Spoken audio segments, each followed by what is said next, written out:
আওয়ামী লীগ সরকারের ১৭ বছরে নজিরবিহীন লুটপাট হয়েছে দেশের ব্যাংক ও আর্থিক খাতে। ঋণের নামে বের করে নেওয়া হয়েছে হাজার হাজার কোটি টাকা। সব মিলিয়ে ব্যাংকিং খাতে এখন খেলাপি ঋণের পরিমাণ প্রায় ৬ লাখ কোটি টাকা। বাংলাদেশ ব্যাংক গভর্নর জানান, খেলাপি ঋণের নামে যা বলা হচ্ছে তা আসলে চুরি। মোট ঋণের ১/৩ খেয়ে ফেলেছে পতিত সরকার। তাদের কারণেই প্রায় ২ কোটি আমানতকারী এখন ভোগান্তিতে আছেন। বৃহস্পতিবার ঢাকা বিশ্ববিদ্যালয়ে বাংলা কিউআর নিয়ে মতবিনিময় সভায় এসব কথা বলেন তিনি। দেশকে যে অর্থনৈতিকভাবে পঙ্গু করে দিয়ে যাওয়া যায়, ব্যাংকিং সেক্টরে টোটাল ডিপোজিটের 1/3 লুট করে দিয়ে যাবে, সেটা চুরি।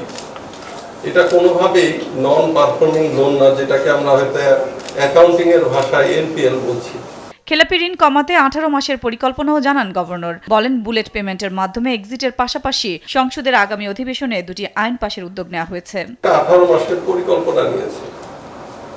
এই পরিকল্পনার প্রথম 6 মাস চলছে আগামী ডিসেম্বর পর্যন্ত। এই 6 মাসে ব্যাংক এবং বড়োয়া তাদের নিজেদের আন্ডারস্ট্যান্ডিং এর মাধ্যমে যদি এই এনপিএলটা রিজলভ করতে পারে, এর জন্য আমরা এক্সিট পলিসি দিয়েছি, যেটি বুলেট পেমেন্টে করতে হবে, অর্থাৎ একবারে পেমেন্ট করে তাকে বের হয়ে যেতে হবে।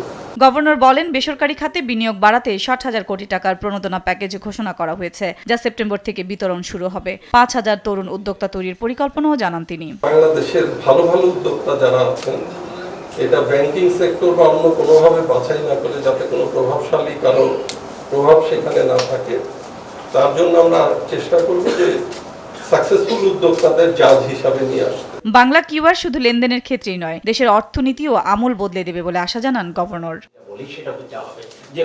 সাদিয়া লাবনী, দেশ টিভি, ঢাকা।